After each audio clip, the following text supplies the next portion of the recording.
Clearance above ground of lowest conductor, अर्थात जो सबसे नीचे के चालक की भूमि तल से ऊंचाई। तो जो सबसे नीचे के चालक रह रहा है उसकी भूमि तल से क्या ऊंचाई होगी, तो इसको डिसाइड करने के लिए क्या करना पड़ेगा। तो इस तरीके से जो हमारी सिरोपरी विभागीय सर्विस लाइन रहती हैं, जो कि सड़क को पार करके लगाई जाती हैं, तो इस तरीके से जो सड़क को पार करके लगाई जाए कि किसी भी चालक का कोई भी भाग भूतल से निम्नलिखित ऊंचाई से कम पर ना हो, अर्थात जो हम आगे बात कर रहे हैं इस ऊंचाई से कम पर ना हो। तो इस तरीके से जो लाइंस रह रही हैं वो हमारी जैसे कि सिरोपरी विभागीय लाइन के अंतर्गत हमारी निम्न और मध्य पूर्णता लाइन आ रही हैं। तो इनकी जो लाइन की लंबाई है जो ज़मीन से रहे वो कितनी रहे, 5.791 मीटर, अर्थात 19 फुट। तो ये कितनी रहेगी, 19 फुट रहेगी। कब,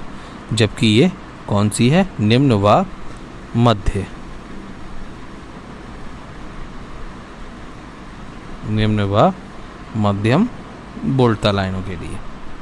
दूसरी है हमारी उच्च वोल्टता लाइन के लिए, अर्थात हाई वोल्टेज के लिए। तो हाई वोल्टेज के लिए कितनी रहेगी, ये रहेगी 6.096 मीटर, अर्थात 20 फुट। तो ये 20 फीट रहेगी किसके लिए, हाई वोल्टेज टेंशन लाइन के लिए। तो इस तरीके से ये हमारी डबल लाइंस के लिए हो गया। तो clearance above ground of the low conductor. दूसरी बात करते हैं इसमें, जो सिरोपरी लाइन रहती है वो या विभागीय लाइन रहती है जो कि सड़क के किनारे लगाई जाती है। जैसे कि कोई सड़क जा रही है, उस सड़क के किनारे पोल्स लगे हुए देखे होते हैं, वो सड़क के किनारे लगाई जाती है। तो उसका चालक, जो कोई भी चालक रहता है या उसका कोई भी विभाग रहता है, वो भूमि से ऊंचाई पर होना चाहिए, अर्थात एक निश्चित ऊंचाई से कम पर नहीं होना चाहिए। अगर हम निम्न वोल्टता या मध्यम वोल्टता की बात करें कि निम्न व मध्यम वोल्टता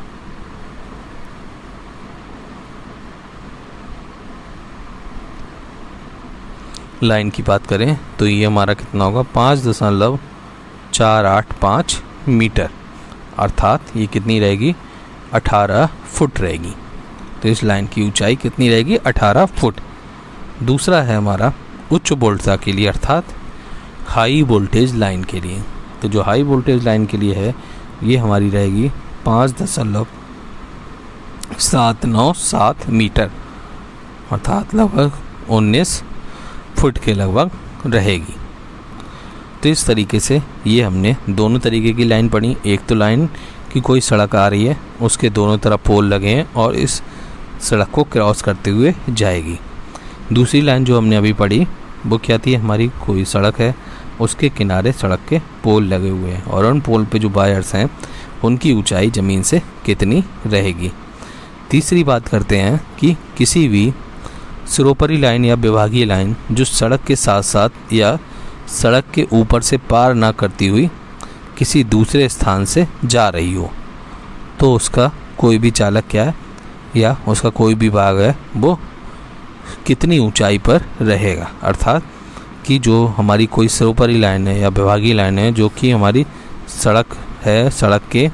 जैसे ये सड़क है, सड़क के ऊपर से पार करती हुई नहीं जा रही है या फिर किसी दूसरे स्थान से जा रही है, तो उसका कोई भी चालक है तो उसके लिए कितनी ऊंचाई की ज़रूरत पड़ेगी। तो इसके लिए अगर हम निम्न और मध्यम वोल्टता की बात करें तो जो निम्न और मध्यम या उच्च वोल्टता, ठीक, अर्थात कहाँ तक, 11,000 वोल्ट तक के, अर्थात 11,000 वोल्ट तक के नंगे या जो तार हैं वो खुले हों, अर्थात खुली हो तो इसकी जो ऊंचाई कितनी रहेगी वो रहेगी 4.572 मीटर अर्थात 15 फुट। दूसरा अगर बात करें कि निम्न, मध्यम और उच्च बोल्टता लाइन अर्थात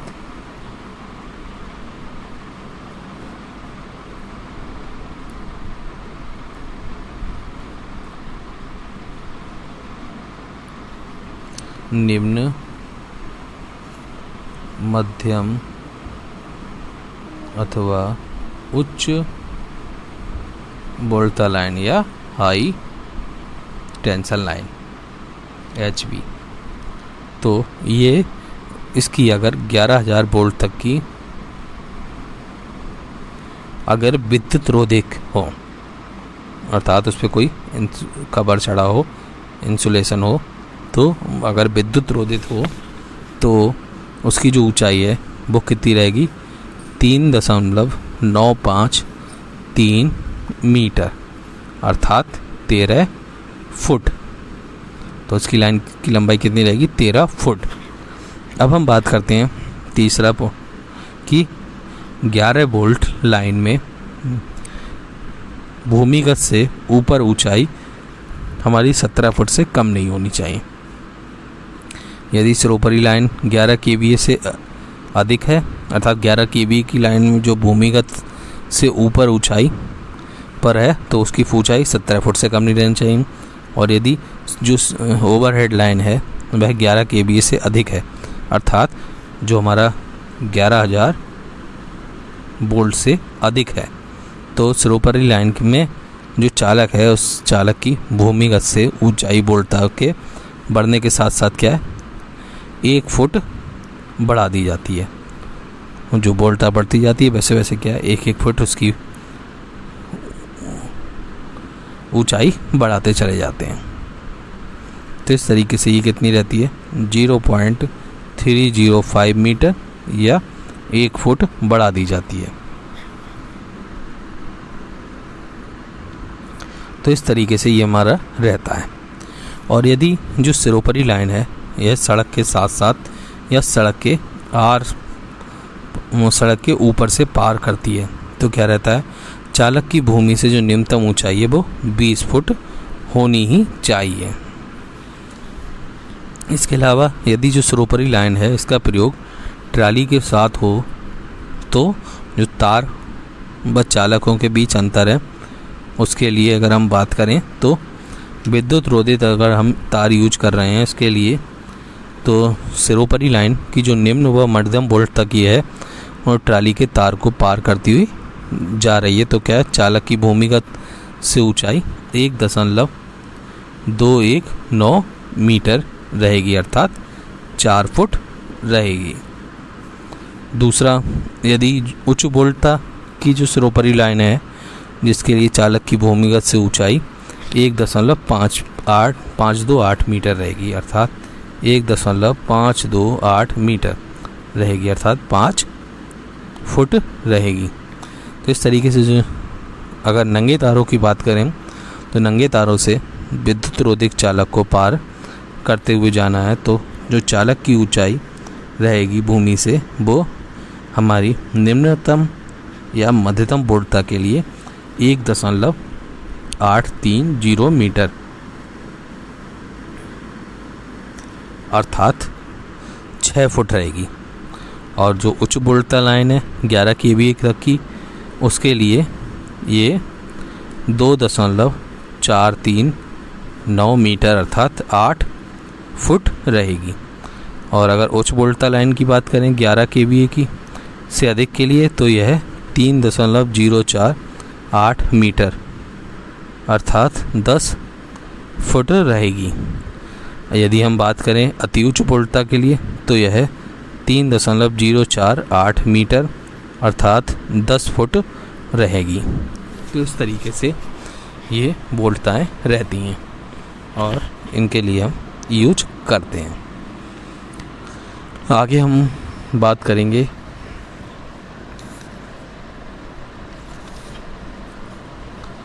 तो अभी तक हमने जो पढ़ा उसके अनुसार हमने सर्वोपरि संचरण और वितरण लाइन के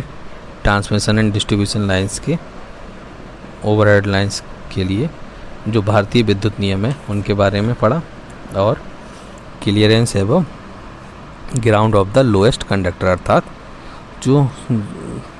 सबसे नीचे के चालकों की जो रहती है वो भूमि तल से ऊंचाई रहती है वो कितनी रखनी चाहिए। अब हम बात करेंगे सर्वोपरि लाइन चालक की विभागीय लाइनों व भवनों से दूरी की, अर्थात जो हमारी सर्वोपरि लाइन रहती हैं, ओवरहेड लाइंस की रहती हैं, इनकी डिस्टेंस विभागीय लाइन और बिल्डिंग से कितनी होनी चाहिए। तो यदि सर्वोपरि लाइन है वो किसी उपभोक्ता के भवन के ऊपर से जाती है या भवन के पास से जाती है तो सर्वोपरि लाइन चालक की भवन से दूरी चालक के झोल से ली जाती है, ना कि जो हमारे स्तंभ के चालक रहते हैं वहाँ से। अर्थात हमारा यहाँ पर कोई घर है, यहाँ पे अगर कोई पोल है लगे हुए हैं तो इन दो पोलों के बीच की जो पोलों पे जो तार है, तार की ऊंचाई जो ली जाएगी वो उसके झोल से ली जाएगी, अर्थात जो सबसे नीचे का पॉइंट रहेगा वहाँ से उसकी मतलब जो ऊंचाई रहेगी ज़मीन से उसको नापा जाएगा, तो ना कि यहाँ से नापा जाएगा। तो इस तरीके से जो स्तंभ के चालक रहते हैं उससे हमें कुछ चीज़ों को फिक्स करना होता है, जैसे कि अगर लाइन हमारी निम्न और मध्यम वोल्टता की है, अर्थात हमारी जो लाइन है वो क्या है, निम्न और मध्यम वोल्टता, निम्न और मध्यम वोल्टता की है, तो जो सर्वोपरि लाइन है वो भवन के छत, अर्थात हम लोग के जो घर रहते हैं उनकी छत से, या जो छत के खुला छज्जा रहता है या ओपन बालकनी रहती है, अर्थात वो खुले छज्जे से, या जो बरामदा रहता है उसकी छत से या छज्जे से जो झोल की ऊंचाई है वो कितनी रहनी चाहिए, 8 फुट रहनी चाहिए, अर्थात 2.439 मीटर रहनी चाहिए, अर्थात 8 फुट रहनी चाहिए। दूसरा, यदि सर्वोपरि लाइन भवन के पास से क्षैतिज में जा रही हो तो जो सर्वोपरि लाइन रहती है इसकी भवन से जो क्षैतिज दूरी है वो कितनी रहनी चाहिए, 1.520 मीटर, अर्थात 5 फुट होनी चाहिए। यदि हम उच्च वोल्टता की सर्वोपरि लाइनों के बारे में बात करें तो जो हमारी सर्वोपरि लाइन रहती है वो भवन के किसी भी ओर से ऊपर से गुजरती है, तो अर्थात कोई भवन रहा, इस भवन के ऊपर से गुजर रही है कहीं से भी, तो सर्वोपरि लाइन चालक की छत से और झोल के बीच की जो दूरी होगी, अर्थात उसका झोल होगा और ये जो चालक है, तो इनके बीच की जो दूरी होगी वो ऊर्ध्वाधर जो ऊंचाई होगी वो कम से कम 12 फुट होनी चाहिए झोल से, तो 12 फुट अर्थात 3.658 मीटर होनी चाहिए। दूसरा, यदि अत्यधिक उच्च वोल्टता के लिए जो सर्वोपरि लाइन का है वो भवन के छत से 33 kV ऊर्ध्वाधर दूरी, अर्थात जो 33 kV के लिए है ऊर्ध्वाधर दूरी वो कितनी रहनी चाहिए, 3.658 मीटर, अर्थात 12 फुट रहनी चाहिए। ये भी कितनी रहनी चाहिए, 12 फुट रहनी चाहिए। और यदि 33 kV या उससे अधिक वोल्टता के लिए भवन व चालक के बीच की जो ऊर्ध्वाधर दूरी है वो 0.305 मीटर, अर्थात 1 फुट रखी जाती है। तो जैसे जैसे 33 kV से ऊपर बढ़ती जाती है वैसे वैसे उसकी दूरी 1 फुट बढ़ती चली जाती है। तो इस तरीके से ये हमारी दूरियां थी। यदि हम बात करें कि जो सर्वोपरि लाइन रह रही है वो सर्वोपरि लाइन चालक भवन के पास से गुजरता है तो भवन से चालक की क्षैतिज दूरी जो है वो इस प्रकार रहनी चाहिए कि जैसे कि अगर कोई ओवरहेड लाइन है वो चालक के भवन के पास से गुजर रहा है, अर्थात किसी का घर है वहाँ से पास से गुजर रहा है, तो भवन से चालक की जो क्षैतिज दूरी है, ये दूरी है, तो इस दूरी को रखना चाहिए, वो इतना रखना चाहिए कि जो अगर उच्च वोल्टता की लाइन है तो उच्च वोल्टता की लाइन अगर 11 kVA तक है तो उसकी दूरी 4 फुट रखनी चाहिए, और यदि 11 kV से अधिक है, ठीक 11 kVA से अधिक है तो, और 33 kVA से कम है, अर्थात 11 kVA से अधिक और 33 kVA से कम, तो क्या है उसकी दूरी 6 फुट रखनी चाहिए। और यदि हम अति उच्च वोल्टता की लाइन की बात करें तो उसमें 6 फुट प्लस 0.06 फुट रखनी चाहिए, 6 फुट प्लस 0.06 फुट। यदि जो सर्वोपरि लाइन है इसमें प्रत्येक 33 kV पर चालक की जो दूरी है वो क्या है, 1 फुट ऊर्ध्वाधर दूरी बढ़ा देनी चाहिए, अर्थात प्रत्येक 33 kV की बढ़ोतरी के बाद हमें उसकी दूरी 1 फुट ऊर्ध्वाधर बढ़ा देनी चाहिए। अगला पॉइंट है हमारा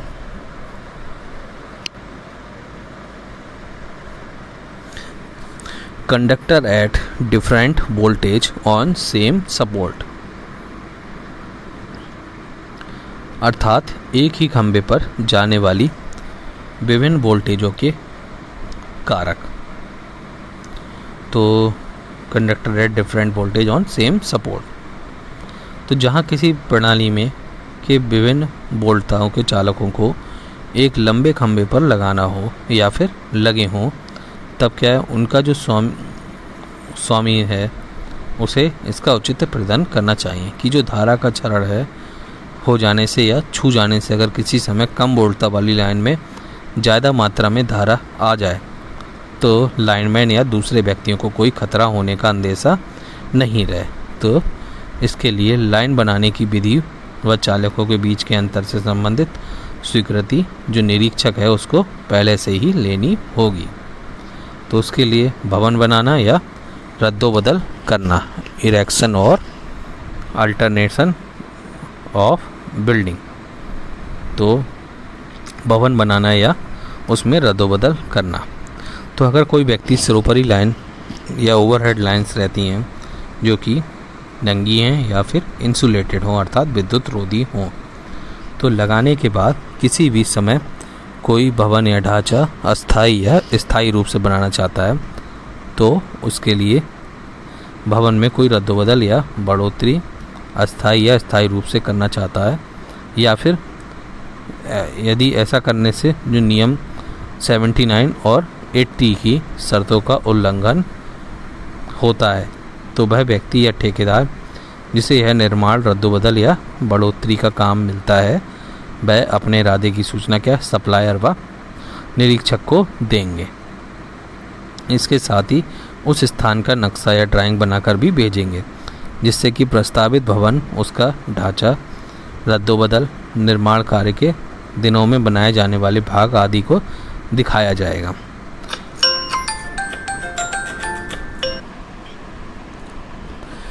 तो इस तरीके से यदि कोई भवन है, उसका प्रस्तावित भवन है, उसका ढांचा है, रद्दोबदल है, तो इसके निर्माण कार्य के दिनों में बनाए जाने वाले और भाग आदि को हम इस ड्राइंग में दिखाते हैं, जिससे कि उसे हम